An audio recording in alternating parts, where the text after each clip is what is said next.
Boa noite a todos novamente. Todos estão me ouvindo? E a apresentação está tudo certo aí, aparecendo? Sim, Alan, tá tudo E bem. obrigado, Mayara. Então, dando continuidade ao domingo passado, falamos no capítulo, né, Lei de Liberdade, sobre a liberdade natural, falamos sobre a escravidão, a liberdade de consciência e o livre-arbítrio. Vamos comentar um pouco mais sobre essas questões também, um pouco para frente agora, principalmente o livre-arbítrio, mas vamos continuar este capítulo com a fatalidade. Um tema interessante. Vamos ver aí algumas facetas dentro desta questão aí, até algumas que nós temos aí por causa da cultura. Vamos estudar um pouco mais agora e entender um pouco melhor essa questão, tá bom? Pergunta de Kardec aos espíritos. Há uma fatalidade nos acontecimentos da vida, segundo o sentido ligado a essa palavra? Quer dizer, todos os acontecimentos são pré-determinados, nesse caso, em que se torna o livre-arbítrio? Então é interessante essa questão de Kardec, porque ele fez a questão do livre-arbítrio, aí agora ele faz a questão da fatalidade, já fazendo esse confronto. E é muito importante nós entendermos isso. Qual é o verdadeiro sentido da fatalidade? Resposta dos espíritos. A fatalidade não existe senão pela escolha que fez o espírito em se encarnando, de suportar tal ou tal prova. Escolhendo ele, faz uma espécie de destino, que é a consequência mesma da posição em que se encontra. A resposta continua lá. Também sugiro que estudem, né? Tem mais questões nesse sentido aí. Vamos fazer só um resumo. Mas para entendimento, essa questão que já sabemos um pouco que não tem essa questão de destino, né, de fatalidade, já definimos tudo. É mais questão do gênero de prova, né, que estamos submetidos naquela encarnação a outra. Isso depende muito do que fizemos para trás. Então, essa questão trabalha tudo junto. Lei de liberdade, né, o livre-arbítrio, lei de ação e reação, então é tudo trabalhando em conjunto para podermos chegar nessa condição. Tá? Entendemos que a fatalidade é igual ao acaso, ela não existe. Só nesse fato de, teve um acidente, meu Deus, que azar, ele teve um acidente. Não. Sabemos que aquilo ali tem uma razão de ser. Falamos que é uma fatalidade, obviamente, mas nós que já temos um pouquinho desse entendimento, sabemos que é algo que é uma reação, uma consequência de atos, ok? Há pessoas que uma fatalidade parece perseguir independentemente de sua maneira de agir. A infelicidade não está no seu destino? Resposta dos espíritos. Pode ser que sejam provas que elas devem suportar e que escolheram, mas ainda uma vez levais a conta do destino, o que não é, ou mais frequentemente, senão a consequência de vossa própria falta, como eu disse. Então, uma lei complementa a outra, não tem como fugir, não tem como escapar. Essa questão é muito importante, esse entendimento. Então, eu vivo uma vida, eu vivo isso, tudo que eu faço dá errado, tudo que eu faço dá errado, nossa, tudo que eu faço uma empreitada, dá tudo errado, nunca dá certo. Não é uma fatalidade, né? Um azar, né? É uma condição, é um gênero de prova. É que nós não lembramos do planejamento, ou antes ali, obviamente, mas inconscientemente sabemos disso. Só que tem pessoas que não aceitam a questão, né? Então temos que prestar atenção nisso. Nós que estudamos, estamos buscando esse conhecimento, temos que ter já esse entendimento de compreender, pelo menos na minha vida, certo? Certas pessoas não escapam de um perigo mortal senão para cair num outro. Parece que elas não poderiam escapar à morte. Não há nisso fatalidade? Não há de fatal no verdadeiro sentido da palavra, senão o instante da morte. Quando esse momento chega, seja por um meio ou por outro, não podeis dele vos livrar. Essa questão é muito interessante. Essa questão aí, até pelo momento que nós estamos passando. As pessoas às vezes dizem, né, obviamente tem que falar sobre a Covid, sobre, né, o coronavírus, e todo cuidado que nos leva que nos arremete a isso, que é a lei de conservação. Não é porque vai leva um ou não leva outro, tem um risco de ir, ou se tem uma comorbidade ou isso, temos que ter a conservação, não só para conosco, como para os nossos irmãos também. Isso aí é uma prova. Sabemos que isso é uma prova. E cada um tem que passar por ela do jeito que tem que passar. Na questão da fatalidade, então não existe a fatalidade assim, eu escapei da morte ali, mas ali na frente já aconteceu. Quer dizer o quê? Que ali foi só um momento, foi só um susto, foi só um aviso. Porque, na verdade, é o gênero de prova que faz o gênero de desencarne. E essa questão leva a outra. Então, é nesse sentido que nós temos que entender a fatalidade. Nessa questão. É muito importante isso aí. O que define isso?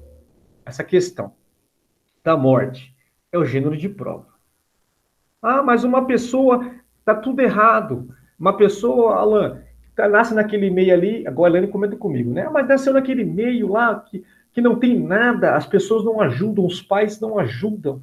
Aí a criança cresce naquele sentido, aí, lógico, vai se tornar um bandido, vai se tornar um assassino. Que razão tem nisso? Quando nós olhamos assim, obviamente, vamos falar que é uma fatalidade, mas entendemos já que é o gênero de prova. Todos nós participamos de alguma maneira do gênero de prova. Como foi dito, o que vivemos hoje reflete o passado. Não tem como nós fugir disso. Entendeu? Então não tem como arrumar desculpa.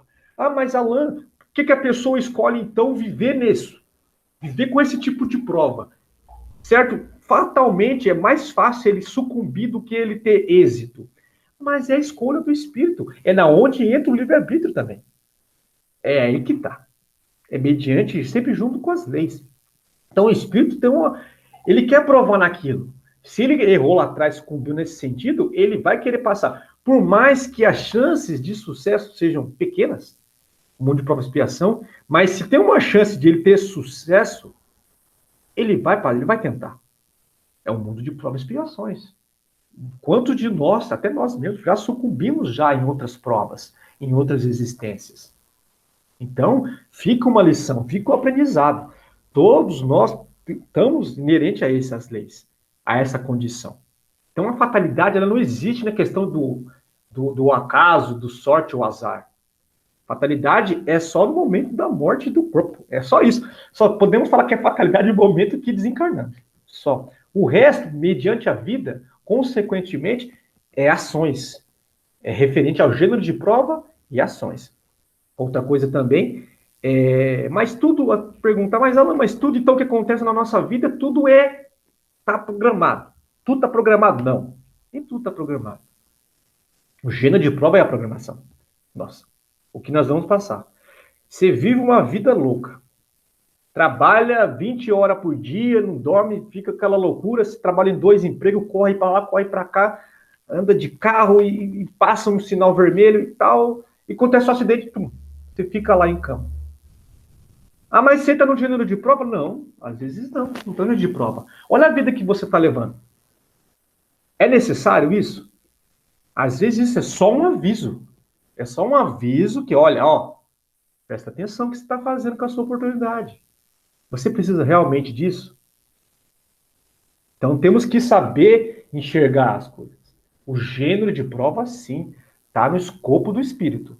Agora, alguns acontecimentos aqui, lá, aquele que você vê que excesso, isso aí não, isso aí é na hora, ali é ação e reação na hora. Uma consequência imediata. Temos que ter esse entendimento. Mas tem outras maneiras também, Alan, de ser avisado? Sim, tem outras maneiras que comumente acontece com todos nós. No sono, temos um encontro com a espiritualidade, com nossos irmãos, anjos de guarda, que nos orientam. Mas eu não lembro de nada. É porque às vezes não estamos na sintonia. Não estamos aptos. Temos que ficar mais ligados, ficar mais antenados, respirar mais, ou vigiar mais, às vezes, que as tentações estão aí, então nós temos que ter essa condição também. Temos casos também de EQM, de experiências quase morte, que as pessoas voltam, relatam que teve encontros, que foi avisado, falou, ó, você está trilhando um caminho perigoso. E que a pessoa, quando ela entende isso, ela volta uma outra pessoa. Então, tem várias maneiras de nós sempre ser lembrados para evitar certos constrangimentos, certos sofrimentos, certo? E é muito, muito legal isso, porque até na questão da morte, como falando da morte aqui, muitas pessoas falam assim, mas e o pressentimento também, ela? Tem pessoas que pressentem a morte e ficam tranquilas. Por quê? Porque é o entendimento que ela tem. A pessoa, quem sente o pressentimento é o espírito. O espírito ele tem condições disso. Quando ele tem um certo grau, ele consegue perceber isso e já começa. Você vê certas pessoas que já até se despediram. E aconteceu de logo depois ele desencarnar. Mas isso aí é do espírito. Porque o medo é do homem mesmo, aquele que vive com os dois pés enfincados aqui. Certo? Esse tem medo, sim, da morte, com certeza. Por isso que estamos trilhando essa questão da espiritualidade. Temos que ter essa consciência. Tá? Conhecimento, falamos do pressentimento, certo? Os acidentes servem para avisar nós, certo? Ah, mas Alan, então quer dizer então que eu nasci lá, é prova só para quem nasce na miséria. Exemplo, tudo dá errado, nasci na miséria, tudo dá errado, é uma prova também. É uma prova também, tem que ter paciência, tolerância, saber viver com isso, como também na riqueza, como também no poder, no dinheiro. O Eduardo comentou, eu tenho retrasado sobre isso, e de fato é uma das provas também mais difíceis que tem, porque você tem a oportunidade de fazer algo melhor para o seu irmão, e às vezes você pega e toma um caminho diferente, caminho do egoísmo, do orgulho.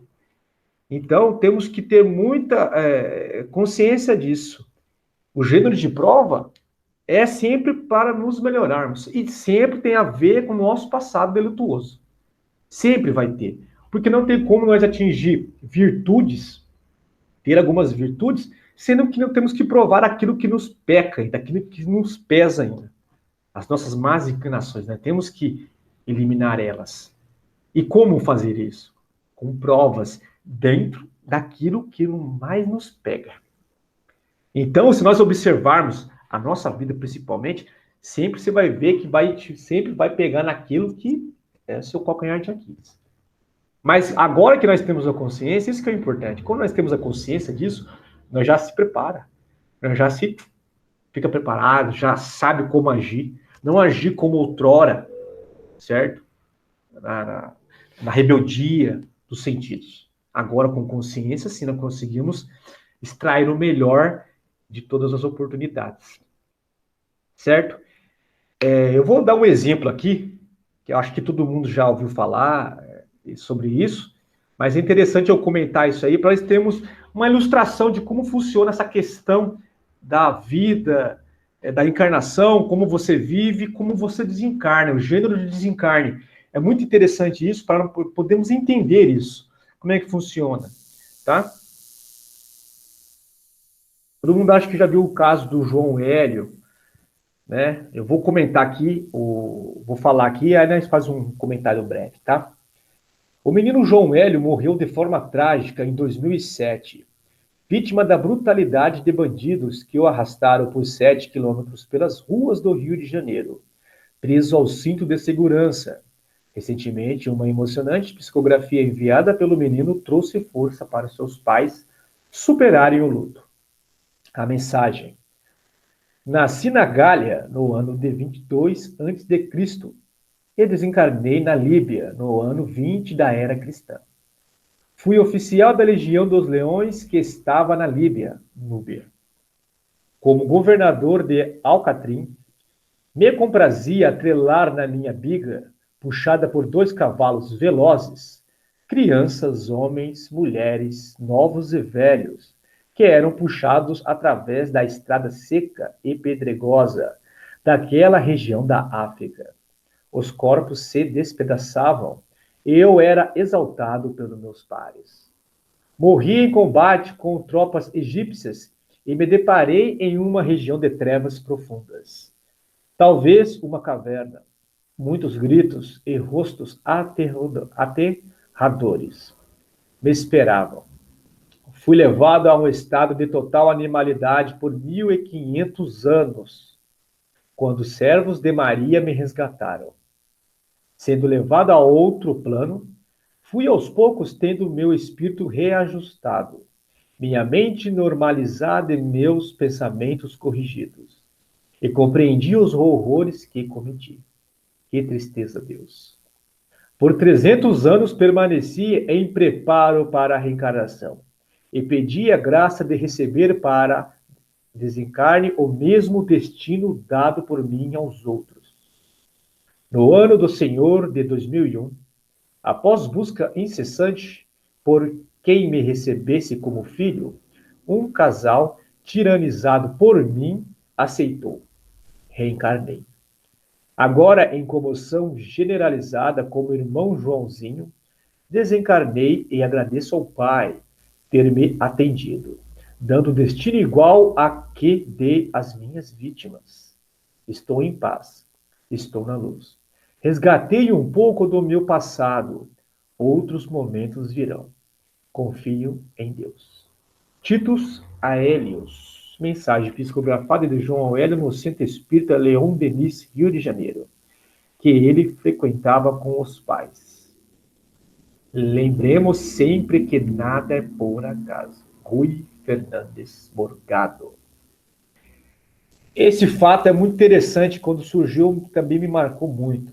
Tá? Eu fiquei muito comovido e fiquei muito impressionado com isso. E eu vejo como funciona o mecanismo. Me abriu muito essa questão de enxergar isso.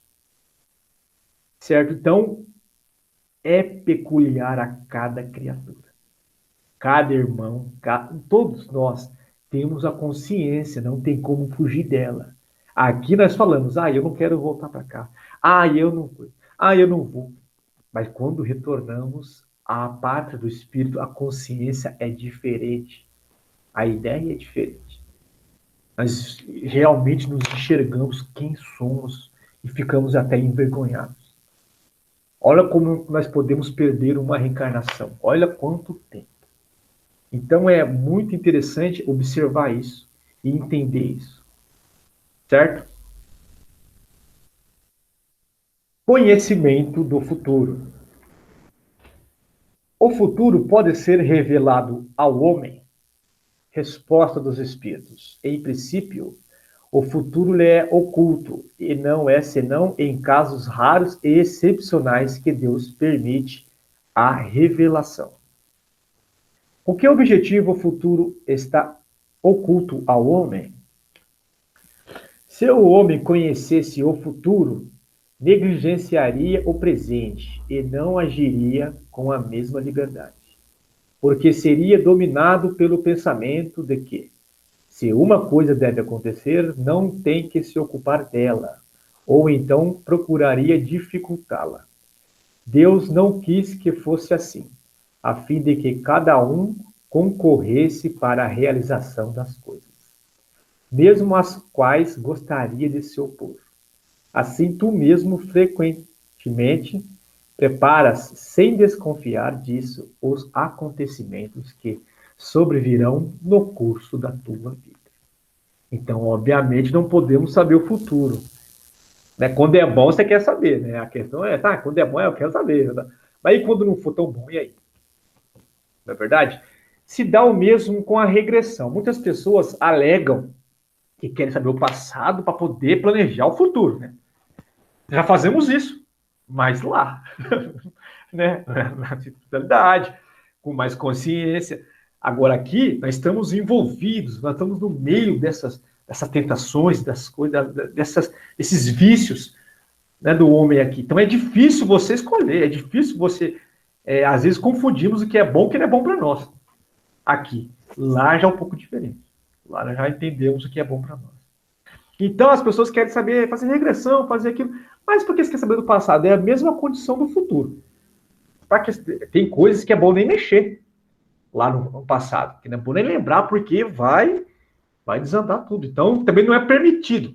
Ah, mas a pessoa me falou que viveu como tal pessoa lá atrás, e não sei o que, então. Por que essas pessoas lembram, Alan? E eu não consigo lembrar. Como disse, cada um tem a sua condição. Cada um tem a sua condição. Aquilo é lembrado para a pessoa, para a criatura, para ela poder viver melhor. É a mesma coisa no futuro. Só vamos saber do futuro algo que nos vai ajudar na nossa reencarnação agora, no presente. Se não for assim, não é permitido. Certo? A minha esposa, a Elaine, ela tem vários relatos nesse sentido, né? Do passado, tá? Não é do futuro, não. Do passado, que ela teve várias vidas em que eu estive com ela. E ela pergunta, mas por que as pessoas não comentam comigo também? Ela sabe, por que eu tenho? Ela, você tem, porque você tem condições de conviver com isso. É para você viver melhor aqui. E eu também estou sabendo também de tabela, então é para mim também entender também, compreender isso. E também poder auxiliar ela e também eu viver melhor, poder ser uma pessoa melhor. Então é sempre assim. Ela sempre relatou algumas coisas lá, mas assim, bem por cima, às vezes não com detalhes, mas só uma com detalhe que explicou muita coisa para mim. Mas foi há pouco tempo. Tá? Mas é muito legal isso, é muito interessante. Então, é para isso. A espiritualidade, ela não erra nesse sentido, ela não dá falha, ela negligencia, não. Nós temos que entender, está tudo caminhando certo. Sabemos o que tem que ser, né, esclarecido, certo? E temos que ter esse entendimento para poder viver melhor. É essa a ideia do conhecimento do futuro, ok? Resumo teórico da motivação das ações do homem. Então, vamos resumir um pouco do que nós falamos até agora na questão, né, das leis de liberdade, de consciência, livre-arbítrio. Entendemos que o livre-arbítrio ele é atrelado às leis divinas e às leis do homem vigente no momento que estamos encarnados. Não tem como fugir disso, certo? Ah, mas Alan, eu tenho livre-arbítrio, eu faço o que eu quero. Tudo bem, você pode fazer o que você quer. Ah, eu quero pegar o carro, mexer, encher a cara, beber e sair com o carro aí dirigindo. Beleza, pode ser que não aconteça nada. Mas se acontecer alguma coisa, você é responsável. Você vai pagar pelas leis. Entendeu? Não é porque você tem o livre-arbítrio de fazer isso que você pode fazer o que você quer. Toda ação tem uma reação. Entendeu? Então, beleza, tem livre-arbítrio, faz o que você quer, mas lembrando que o que você fizer. Ah, matei, dirigi, bati o carro, atropelei, matei 2 pessoas e aí morri também. Você vai ser responsável. Você é responsável. Você vai ser responsável aqui, na lei dos homens, beleza? Que se desencarnou. Mas lá você é responsável. 2 vezes ainda. Olha o que você fez com o seu livre-arbítrio. Então tem que ter consciência. Você tem o livre-arbítrio de escolher, de fazer, certo? Mas tenha consciência. Sempre pense em consequências para evitar danos maiores, certo? A questão da fatalidade. A fatalidade só é, como disse, só é na questão da morte mesmo. Da morte do corpo. É só esse momento, que pode dizer fatalidade. O resto da vida faz parte da lei de causa e efeito. É tudo isso. Livre-arbítrio, é escolhas, é avisos, é o que acontece conosco. É gênero de prova, não adianta querer mudar, querer insistir. Ah, mas pedis obtereis? Dentro disso. Não é porque você pediu algo que você na cabeça sua você acha que é importante que você vai ter. Tudo vai de acordo com o seu gênero de prova. Se aquilo for te prejudicar, por mais que você pense que é bom para você, vai te prejudicar? Você não terá. Certo? Você não terá, porque aquilo vai te prejudicar. Mas se você insistir muito ainda, às vezes você até tem. Aí na onde que a coisa começa a andar errado de novo. Certo? E fechando, todos os espíritos mais ou menos bons, quando encarnados, constituem a espécie humana. E como nossa Terra é um dos mundos menos avançados, aqui se encontram mais maus que bons espíritos. Por isso aqui vemos tanta perversidade. Façamos, portanto, todos os esforços para aqui não retornar depois desta estada, e para merecer ir repousar no mundo melhor. Num desses mundos privilegiados, onde o bem reina sem oposição. É onde não nos lembraremos de nossa passagem neste mundo, senão como de um tempo de exílio. Que possamos ter esse entendimento, certo? Lembrando que Jesus veio, nos mostrou o caminho, nos deu o exemplo. Ainda ficamos meio confusos nesse meio tempo, mas ele prometeu o Consolador prometido, e chegou o Consolador prometido, que consola mesmo, que nos leva a olhar para nós mesmos, que é o Espiritismo, não só as leis que ensinam, que nos explicam, que nos mostram como é que é, mas também esse encontro conosco, que há muito tempo não tínhamos, hoje já temos. Que possamos nos confrontar, enxergar ainda o que falta para nós ainda, ter força e buscar na fé essa mudança para que possamos, assim, estarmos aqui, né? Porque a Terra está indo para um mundo de regeneração, ou procurar um outro lugar que nos receba de braços abertos. Uma boa noite a todos, que assim seja. Passo a palavra agora para a Maiara. Boa noite a todos. Boa noite, amigos. É um prazer estar mais um domingo aqui na nossa reunião virtual do Grupo Espírito Jesus de Nazaré. Hoje continuaremos o tema que iniciamos a discussão no domingo passado, que é o tema São Chegados os Tempos, que ele foi retirado, né? Esse tema é baseado no capítulo do livro A Gênese, que tem um nome extenso, que é a Gênese, os milagres e as predições segundo o Espiritismo. Esse texto faz parte da terceira parte, que é chamado As Predições do Evangelho, mais especificamente no capítulo 18, e no texto Sinais dos Tempos. Eu quero fazer só uma retificação, que no domingo passado eu falei só de 2 itens desse texto e eu me enganei. Eu tinha falado dos primeiros 4 itens, e hoje eu vou falar dos próximos 4 itens, que é o itens de 5 a 9. Então, o primeiro slide que eu trago hoje é o Estamos Prontos, e vou trazer o trecho disparador da nossa discussão de hoje. Então, o texto, o item 4, começa com o seguinte texto, ó. Tal o período que doravante vão entrar e que marcará uma das fases principais da vida da humanidade, esta fase, nesse momento, se elabora e é o complemento indispensável do estado presente, como a idade viril e é o da juventude. Ele podia, pois, ser prevista e predita de antemão, e por isso que se diz que são chegados os tempos pré-determinados por Deus. O que nós vimos basicamente no ano passado, no domingo passado, algumas já das várias explicações que esse texto desse livro traz dessa frase, né, do são chegados os tempos. Então, ao longo do texto, ele explica várias vezes o que se quer dizer disso. Nós vimos no domingo passado que nada mais é que esses são chegados os tempos, nada mais é que a lei de progresso em curso, que isso quer dizer justamente o que esse primeiro parágrafo dispara, que nós chegamos numa culminância, num amadurecimento do nosso orbe e da humanidade, e nós vamos para o próximo passo, nós vamos para a nova fase. Nesse momento no qual estamos, ainda nós estamos num momento de transição.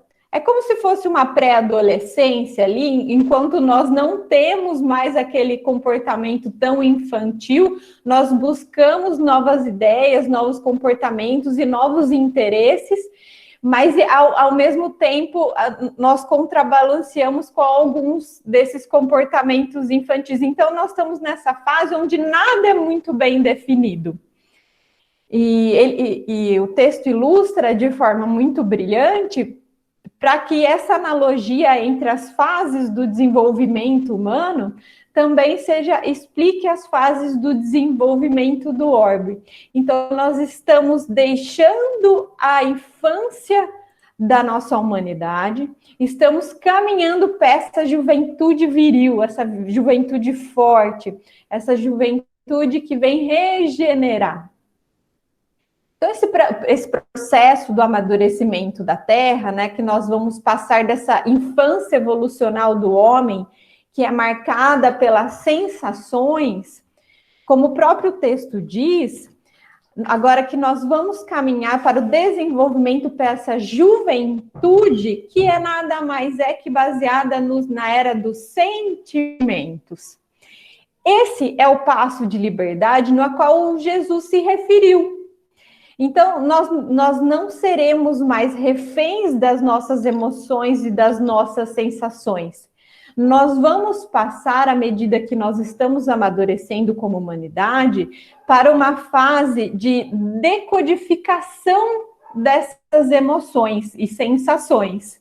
Nós vamos, a partir disso, ganhamos a capacidade de elaborar os nossos sentimentos.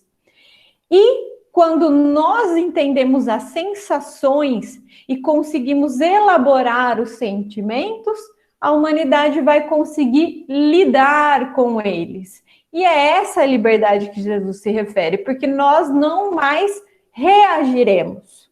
Nós não seremos mais só puramente instinto. Nós escolheremos as nossas ações. O próximo passo será mais consciente, será mais refletido, será mais, porventura, inteligente do ponto de vista moral.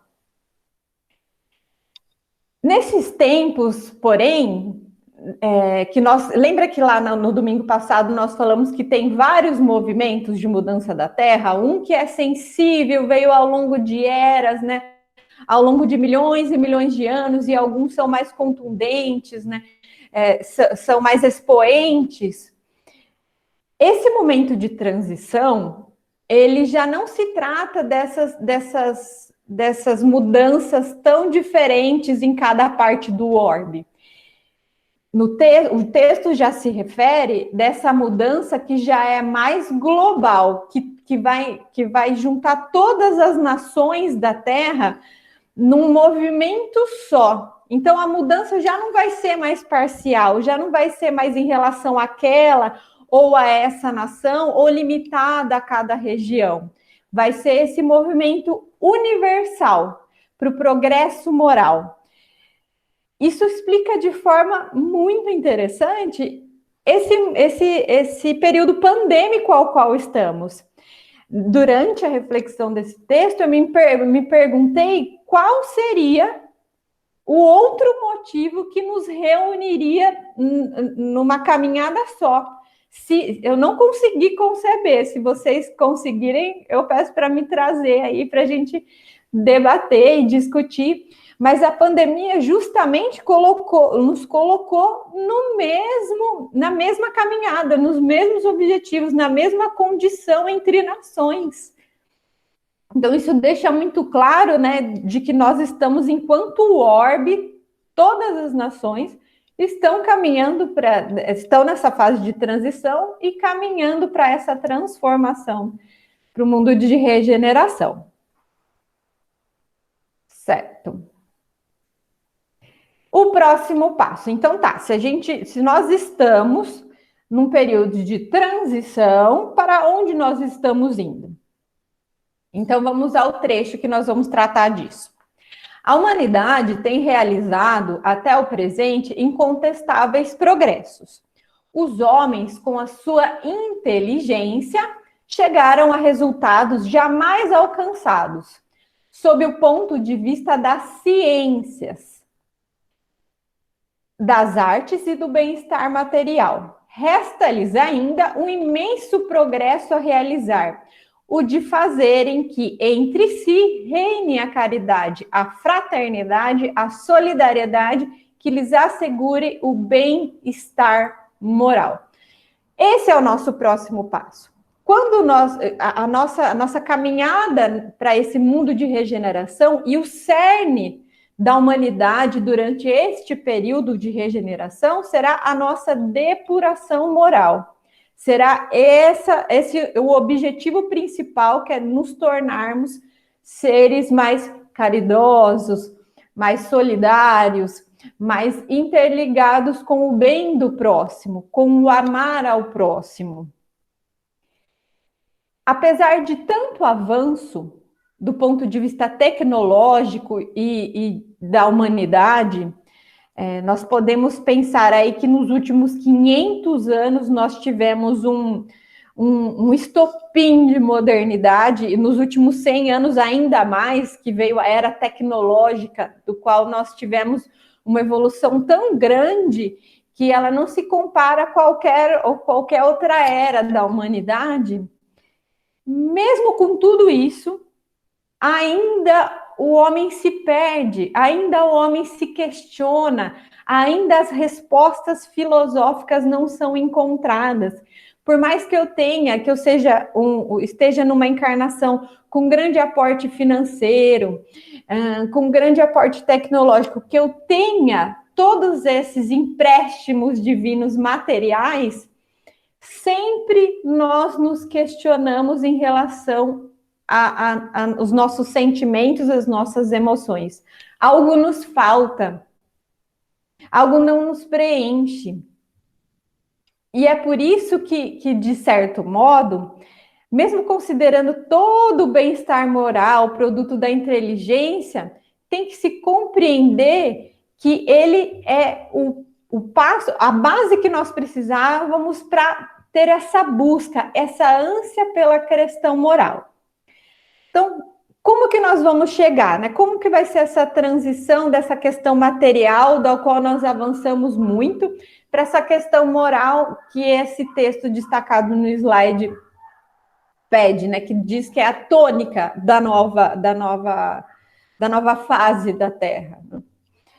Primeiro, nós precisamos começar a nos despojar do velho homem. Do que nós somos, nós precisamos nos observar e começar a nos dispensar dessa velha roupa. Então, com as crenças, com as nossas instituições, com o nosso modelo de leis, com tudo que nós temos ao longo desses anos até o momento, que nos supriu, que nos foi importante, que nos vestiu até então, daqui para frente não vai servir mais. As leis terão que ser transformadas, as crenças terão que ser transformadas. Aqui nós trazemos o destaque da doutrina espírita, que nos pede a fé raciocinada e nos ensina a desenvolver a fé raciocinada. Então, essa fé cega, ela não vai ter mais espaço. E também as nossas instituições, o modo do qual a sociedade se desenvolvia e a forma do que nós levávamos a vida até então, não vai ser mais suficiente. Nós vamos precisar transformar todas essas áreas da humanidade para que nós consigamos fazer com que a parte moral aflore. E é por isso mesmo que nós precisamos transformar principalmente a educação das nossas crianças e jovens. E nós, adultos, refletimos a dinâmica da qual nós levamos a vida até agora e para em que pontos nós já podemos fazer as transformações.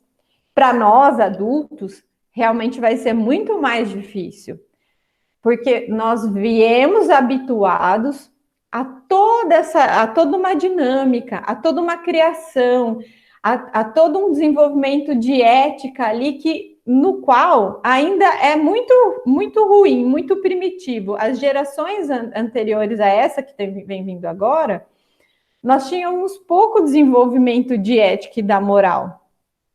Principalmente em 2 ou 3 gerações atrás, foi muito se pedido e se estimulado o desenvolvimento intelectual. Isso deu resultado, certo? Nós tivemos um estopim na tecnologia e no desenvolvimento da humanidade. Porém, agora nós vemos adultos estimulados intelectualmente, né, super desenvolvidos nesse quesito, que não conseguem lidar com a sociedade, não conseguem lidar com o outro, não conseguem lidar com as suas próprias frustrações e sensações e sentimentos. Então, nós continuamos mancos de uma perna. Por isso que nós precisamos investir com o mesmo peso e o mesmo cuidado na educação das crianças e jovens nessa questão da ética e da moral. Eu não só preciso estimular as pessoas para que elas sejam extremamente inteligentes. Eu preciso que ela saiba desenvolver a sua inteligência, mas saber como eu aplico a inteligência para melhorar o mundo ao meu entorno e o do meu próximo. E que, principalmente, isso é um momento do qual nós estamos passando grande conflito, de que o meu direito, ele termina onde começa o direito do próximo.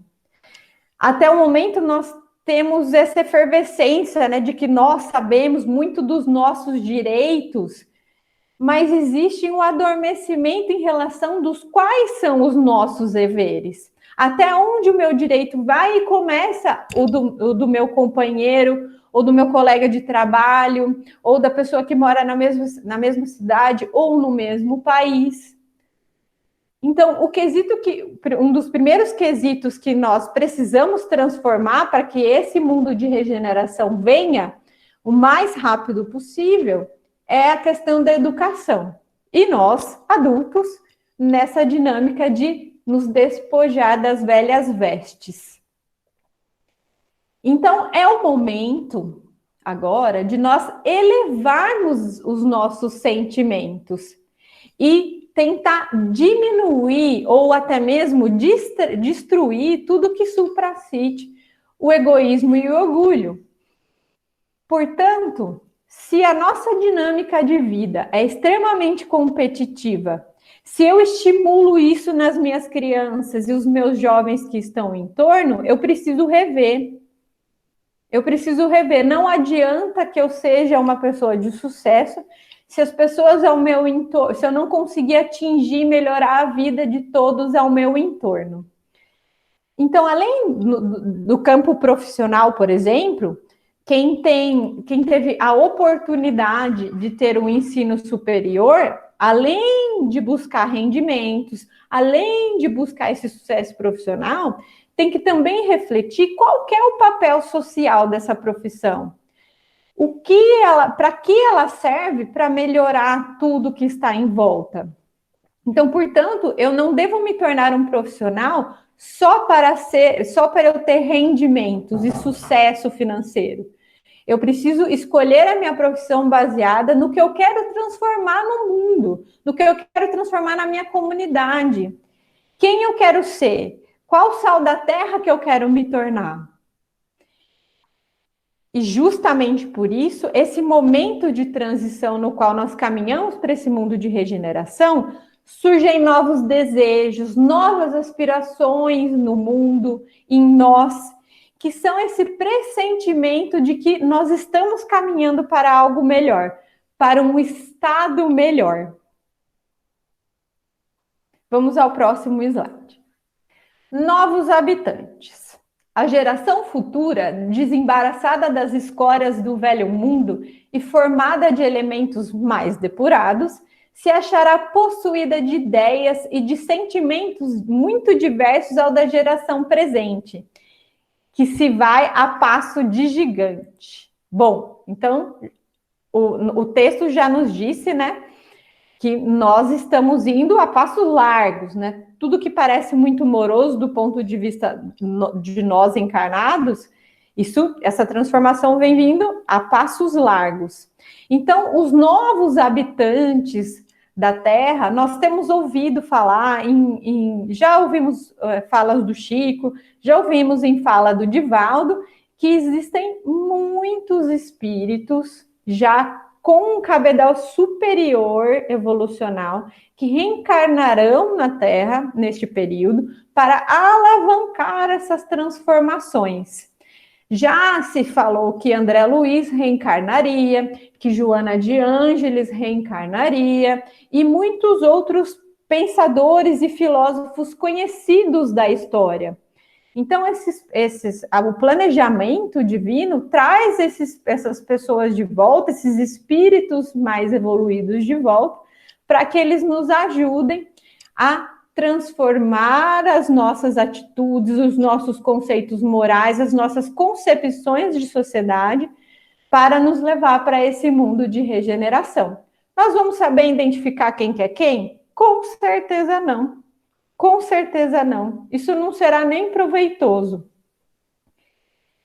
No livro Obras Póstumas, tem um trecho que também é do Allan Kardec, né? Tem um trecho que ele fala que a cada criança que nasça em lugar do espírito atrasado e propenso ao mal, encarnará um espírito adiantado e muito mais propenso ao bem. Então, haverá esse equilíbrio de forças. Tá vendo que não vai ter esse expurgo? Não vai acontecer esse expurgo de que, olha, vão morrer, vão desencarnar todas as pessoas que não estão de acordo, que não estão mais maleáveis, os rebeldes desencarnarão. Na verdade, isso é um processo sutil que vai acontecer ao longo do tempo. Mas sempre que um espírito um pouco mais endurecido ainda encarnar na Terra, olha só, que não serão só espíritos evoluídos ou mais evoluídos, ainda terão espíritos mais endurecidos que reencarnarão da Terra, vai reencarnar esse espírito mais adiantado e propenso ao bem. Por quê? Nada faz sentido do ponto de vista divino de que eu evolua e não ampare o meu irmão. Eu nunca posso... a evolução individual, apesar dela ser preciosa e nos trazer trazer muito felicidade, ela só é completa e ela só cumpre os preceitos divinos a partir do momento que eu uso toda essa minha evolução do ser para amparar um irmão um pouco mais atrasado. E olha só, e ele continua no Obras Póstumas.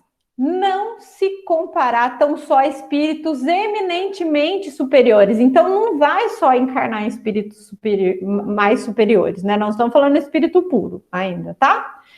Mas de espíritos que, já tendo progredido, estão predispostos a assimilar as ideias progressistas e aptos a fecundar o movimento regenerador.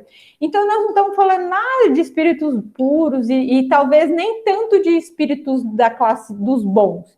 Nós estamos de falar de espíritos um pouco mais evoluídos, que já conseguem conceber as transformações, aceitar as ideias, né? Engrossar esse movimento regenerador da Terra. E aí ele termina falando que dentro, em breve, surgirão campeões de voz alta que proclamarão tais entre os de maior consideração e mais acreditados, os quais, com autoridades em seus nomes e de seus exemplos, o apoiarão, impondo silêncio aos que detratem, pois ninguém ousa tratá-los como loucos. Então, essas personalidades, né, que reencarnarão na Terra em missão e tomarão esses postos, né, de mais expoentes na sociedade, eles vão, né, nos conduzir os demais a estas transformações. É isso que ele quer dizer nesse próximo texto que eu acabei de ler. Vamos ao próximo slide. Em meio à crise. Mas uma mudança tão radical como a que se está elaborando não pode se realizar sem comoções.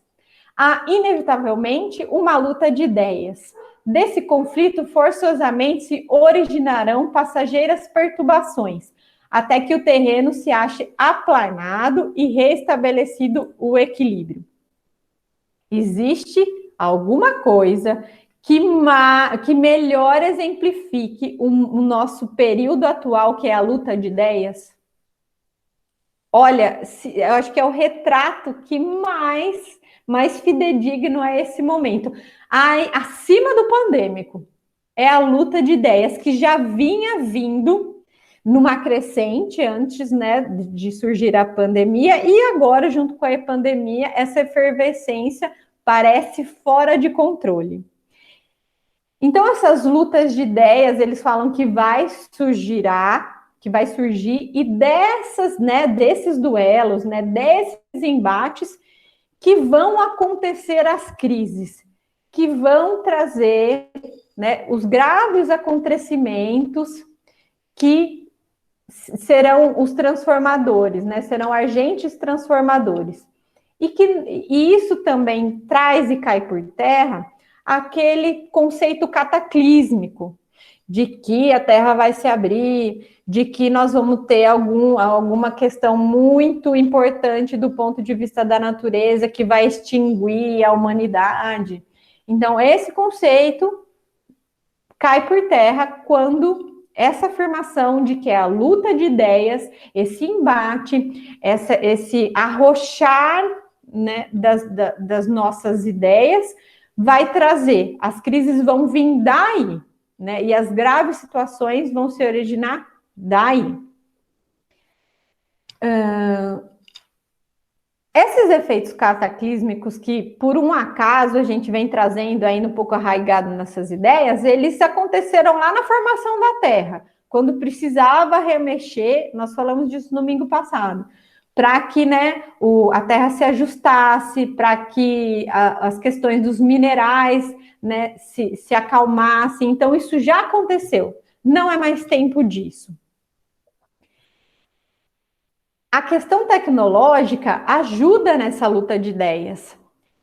Pensa que se hoje nós não tivéssemos a questão tecnológica, que são celulares, computadores, né, a rede mundial de computadores, a internet, e principalmente as redes sociais. Nós podemos falar de várias, Facebook, Instagram, WhatsApp. O debate de ideias, mesmo que nós estejamos afastados fisicamente, por conta do distanciamento social da pandemia, ele continua em ebulição nesses locais. Na verdade, muitas vezes, os grandes debates se originam nesses locais da internet. E outro ponto que essa luta de ideias também deixa muito claro, que é um comportamento muito conservador de uma parcela da sociedade, né? Que todas as vezes que uma mudança da sociedade se apresenta, há esse embate, há esse posicionamento de resistência, de não querer que qualquer transformação se efetive, de achar que tudo isso vem para o mal e que o correto já estava acontecendo para o futuro. Mas como nós já falamos anteriormente, as nossas instituições, as nossas leis, a forma da sociedade agir já não é mais suficiente. Essas transformações são necessárias. Resistir ao que vai vir, não é uma postura bacana do ponto de vista desse caminhar da regeneração da Terra. Nós devemos ser agentes também que promove essa transformação, que aceita o que está vindo, reflete. Para os adultos que já estão habituados, como eu já disse, isso vai ser mais difícil. Por isso que nós temos que investir nas nossas crianças e jovens. Portanto, tudo que era aceito antes, agora não é mais. Então, essa história que às vezes as pessoas falam, é muito mimimi. Se antes o racismo era aceito em doses homeopáticas, agora não é mais mesmo. Eu tenho que mudar a forma de eu falar, eu tenho que mudar a forma de eu ver as coisas. Se antes eu escarnecer do outro era aceito, agora não é mais. Isso é chamado de bullying. Isso já foi demonstrado que as pessoas sofrem com isso e criam traumas ao longo de uma vida. Não é mais aceito. Se tratar mulheres com inferioridade antes era aceito, inclusive constitucionalmente, agora não é mais. E essa efervescência das transformações é muito necessária para que essa nova vida, essa nova fase venha até nós. Então, não são mais as entranhas da terra que se agitam, como o texto diz, são as da humanidade. Então, quem observar agora, realmente vai ver que estamos dados os costumes, o caráter, vão ter transformações nas leis. Uma que nós podemos citar aqui, que era aquela lei o qual o advogado, quando acontece um feminicídio, poderia recorrer dizendo que era para defesa da honra. Isso não mais é aceito. Houve essa alteração na lei. Outro ponto que nós podemos dizer como essa transformação já se impera, nada mais é que a questão do George Floyd, daquele negro que foi morto pelo policial. Em outras épocas, jamais esse policial seria condenado. Jamais a ação dele seria vista como acima, né, como excedente. E por uma questão histórica e transformadora, agora foi. Então, o que fazíamos antes não é mais aceito. Então, transformemos as nossas atitudes. Estejamos abertos às transformações necessárias. Mesmo que elas sejam dolorosas, o que era visto antes não é mais aceito agora. E nós, espíritas, temos um compromisso ainda maior, sabendo de todos esses detalhes desse período de transição da Terra. Então, quando estiver uma situação onde já não se cabe mais, onde ainda está sendo trazido preconceito, ainda escarnecer do outro é tomado como comum, ainda integrar a sociedade não é visto com bons olhos, principalmente do ponto de vista financeiro, eu preciso me colocar, lógico que de modo pacificador, mas principalmente contundente, para que eu transforme o meu entorno, para que eu seja esse agente transformador. Eu acabo a minha exposição por aqui. Vou continuar esse tema, tá bom? Semana que vem é o Adriano, mas daqui 15 dias, quando eu retornar, eu continuo com essa ideia, com esse texto. Então, a minha ideia de hoje e a minha provocação para vocês você é um agente transformador? Você usa a doutrina que você tem no coração e todas essas informações preciosíssimas para transformar o entorno, a sociedade, a sua comunidade, a sua casa? Se não, é hora de começar. Obrigada, agradeço pela atenção de todos vocês. Vou pedir a gentileza que um dos nossos irmãos venham para fazer a oração de finalização dessa primeira parte. Obrigada.